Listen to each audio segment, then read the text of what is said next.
Naomi Irion lahir pada tanggal 25 Juli 2003 di Houston, Amerika Serikat. Naomi memiliki ikatan yang dekat dengan keluarganya dan dia mencintainya lebih dari apapun. Naomi memiliki 3 orang adik laki-laki yang diadopsi dari Ukraina. Dia adalah seorang penggemar berat musik, memainkan alat musik ukulele, gitar, dan juga bercita-cita menjadi seorang penyanyi. Dia dikenal sebagai sosok yang positif, suka tertawa, dan selalu menyebarkan kebaikan. Ayah Naomi adalah seorang ekspatriat asing untuk Departemen Luar Negeri Amerika Serikat. Dan berkat pekerjaan ayahnya, Naomi pernah tinggal di Prancis, Rusia, Jerman, dan juga Afrika Selatan.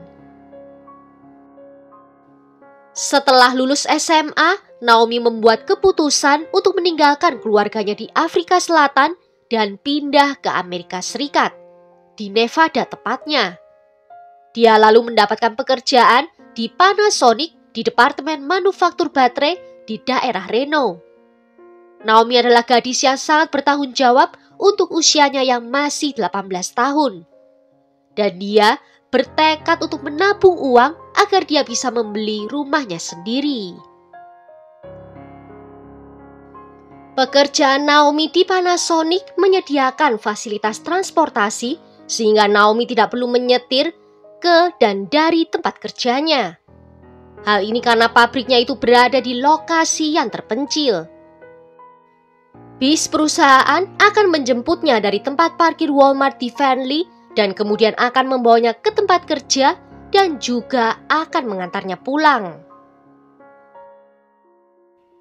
Naomi selalu memarkir mobilnya di tempat yang sama di tempat parkir Walmart. Itu adalah rutinitas standar bagi Naomi yang telah bekerja di Panasonic cukup lama.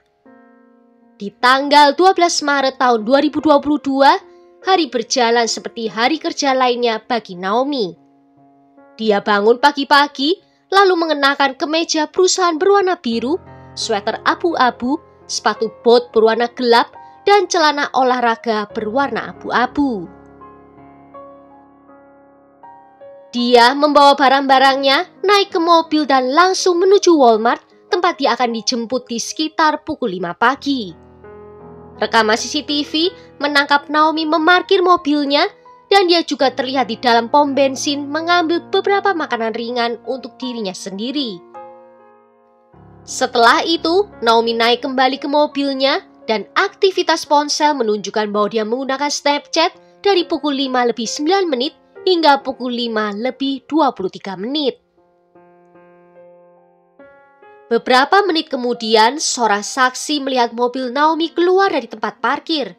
Tetapi yang mengemudi bukanlah seorang wanita, melainkan seorang pria yang mengenakan kaos berwarna gelap dan juga bertudung. Di malam harinya, keluarga Naomi menyadari kalau Naomi tidak menanggapi pesan teks atau panggilan telepon. Mereka lalu menelpon ke perusahaan untuk menanyakan apakah Naomi pergi bekerja di hari itu. Jawaban yang diberikan sangatlah mengejutkan mereka. Menurut rekan kerjanya, Naomi tidak masuk kerja di hari itu dan hal itu tidak mungkin terjadi karena Naomi adalah pekerja yang sangat bertanggung jawab dan dia menganggap pekerjaannya dengan serius. Sehingga jika dia ingin berlibur, dia akan memberi kabar kepada rekan kerja atau pada manajer sebelumnya. Segera keluarga Naomi melaporkan hilangnya pada polisi. Dan 3 hari setelah Naomi menghilang, polisi akhirnya menemukan sesuatu. Mobil Naomi ditemukan terbengkalai di kawasan industri di dekat Findlay. Para penyelidik menganalisis mobil secara forensik untuk sidik jari, DNA, atau bukti lainnya. Tetapi tidak ditemukan apapun di dalam mobil. Pada titik ini, pencarian Naomi telah menjadi berita besar. Dan semua orang berpegang teguh pada harapan untuk bisa menemukan Naomi dalam keadaan hidup dan juga sehat. FBI juga terlibat dalam hilangnya Naomi dan mereka bekerja sama dengan kepolisian setempat untuk bisa menemukan lebih banyak bukti tentang pria bertudung misterius itu. Mereka memeriksa banyak rekaman pengawasan dari hari Naomi menghilang dan dari tempat parkir Walmart. FBI juga menyediakan hadiah sebesar $10.000 Amerika untuk informasi yang kredibel tentang keberadaan Naomi. Dan setelah beberapa waktu, mereka menerima beberapa petunjuk, yaitu di tanggal 29 Maret, 17 hari setelah hilangnya Naomi. Petunjuk mengarahkan para penyelidik untuk pergi ke daerah pedesaan Buena Vista di Churchill County yang berjarak sekitar 90 km dari Fernley, tempat Naomi terakhir kali terlihat. Area di sana tandus dan benar-benar terpencil. Setelah mengamati tanah kering yang luas, sesuatu menarik perhatian para petugas dan mereka memeriksa lebih detail area itu. Saat mereka mendekat dan menggali gundukan tanah di sana, detektif segera menyadari kalau itu adalah kuburan dangkal. Dan setelah melakukan penggalian, mereka menemukan tubuh seorang wanita dalam keadaan tak berbusana.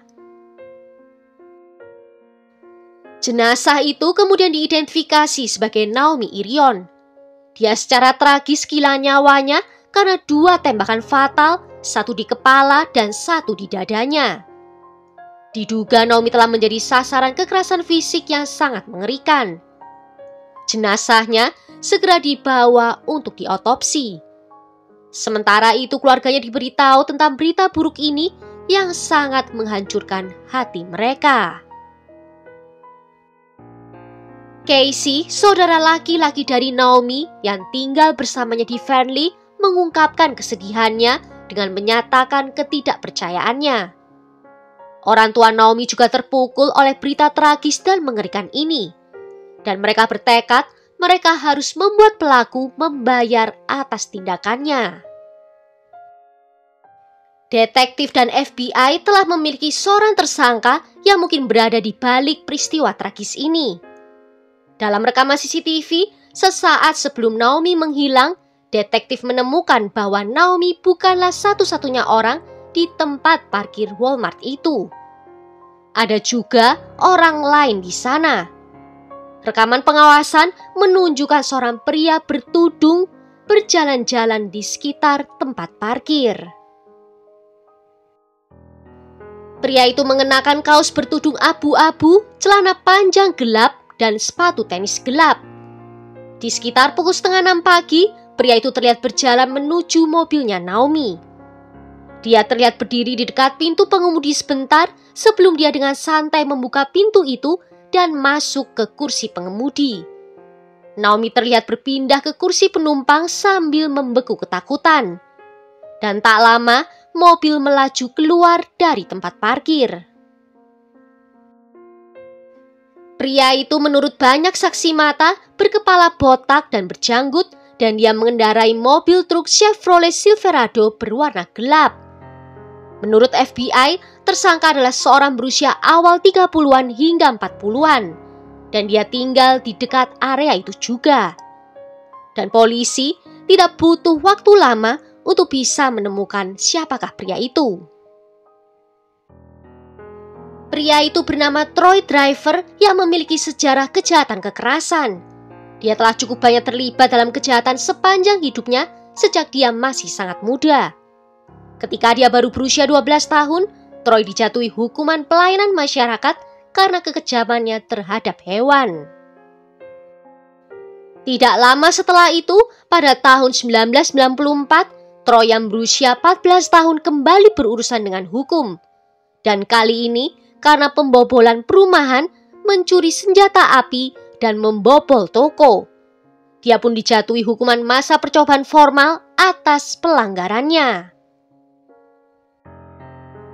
10 bulan kemudian, Troy dikeluarkan dari rumahnya dan dia ditempatkan di fasilitas permasyarakatan pemuda setelah dia mengarahkan pistol yang terisi ke seorang anak laki-laki lain saat mencoba merampoknya.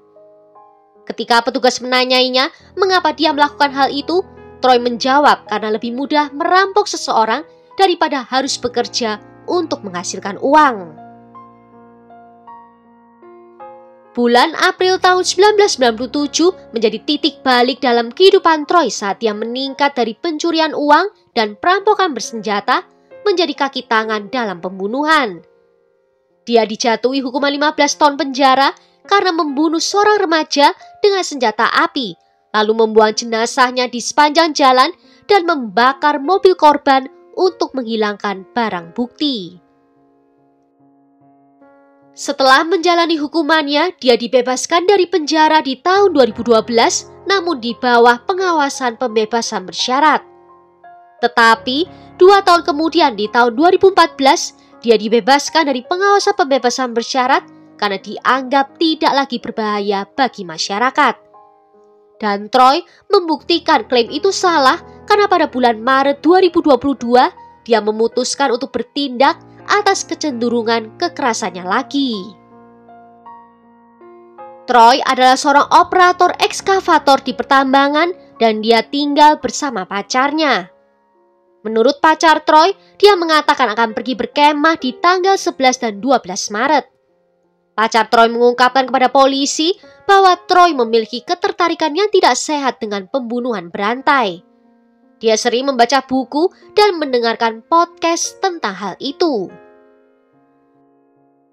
Troy juga kedapatan bertanya kepada putri pacarnya tentang rutinitas yang biasa dia lakukan saat berangkat dan pulang dari tempat kerjanya. Putri pacarnya itu juga bekerja di tempat yang sama seperti Naomi. Dalam pemeriksaan forensik, DNA yang ditemukan di tubuh Naomi juga cocok dengan milik Troy. Sehingga para detektif tahu dan tanpa keraguan sedikit pun bahwa Troy pasti yang bertanggung jawab atas meninggalnya Naomi. Dalam penyelidikan juga diketahui kalau Troy memilih korbannya secara acak, namun serangannya telah direncanakan setidaknya selama 1 bulan. Dari catatan perusahaan dan pesan teks mengkonfirmasi bahwa Troy telah menggali lokasi kuburan sebulan sebelum dia diduga menculik dan membunuh Naomi. Dan lokasi kuburannya itu berada di area tambang tempat Troy bekerja. Detektif segera bertindak dan pada tanggal 25 Maret 2022, Troy yang berusia 41 tahun ditangkap. Dia awalnya ditahan atas tuduhan penculikan, tetapi kemudian karena semakin banyak bukti yang muncul, dia juga mendapat tuduhan pembunuhan, penculikan tingkat pertama, perampokan, pembobolan mobil, dan perusakan barang bukti. Pada bulan Juli 2022, setelah bukti DNA keluar, Troy juga didakwa dengan penyerangan seksual. Namun Troy mengaku tidak bersalah atas semua tuduhan itu sehingga persidangan harus diadakan. Dan menyeret keluarga Naomi melalui pertempuran pengadilan yang panjang. Menurut jaksa, Troy berada di tempat parkir Walmart dengan motif yang mengerikan untuk mengakhiri hidup seseorang. Dan tragisnya, dia menargetkan Naomi saat itu. Dia mendekati mobil Naomi dan mengancamnya untuk membiarkannya masuk dan pergi bersamanya.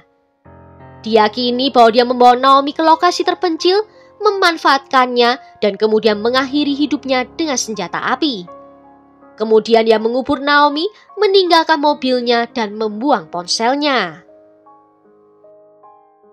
Upacara peringatan untuk Naomi diadakan pada tanggal 10 April 2022. Dan menurut ibunya, sepertinya seluruh komunitas telah berkumpul untuk bisa memberikan penghormatan terakhir. GoFundMe dibuat untuk pemakaman Naomi yang bertujuan untuk memberikan Naomi upacara perpisahan yang layak. Sementara Troy sedang menunggu persidangan dan ditahan di penjara Leon County di Nevada. Ada beberapa kejadian penting yang terjadi, tetapi salah satunya berdampak besar pada kasus Naomi. Pada tanggal 18 Oktober 2022, sebuah surat pengakuan dikirimkan pada detektif.